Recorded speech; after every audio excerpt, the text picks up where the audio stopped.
What would happen if a fighter jet flew into space? Here's the short answer: it wouldn't even come close to touching the edge of space. A fifth generation fighter like the F-22 Raptor has a design ceiling of just 60,000 feet. The Soviet MiG-25 set a record back in 1977 by climbing to 500 feet, practically frying itself in the process, just to barely reach that altitude. But true space doesn't even begin until you hit around 8,000 feet. That's still a massive gap of over 200,000 feet between them.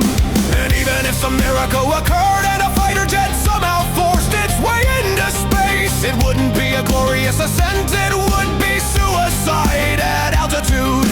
First, the jet engine would flame out. These engines rely on oxygen in the atmosphere to burn fuel and generate thrust in a vacuum. They're completely useless. Next, the cockpit pressurization system would fail. The pilot would face hypoxia, rapid decompression, and potentially even their blood boiling. Unconsciousness or death could come within seconds.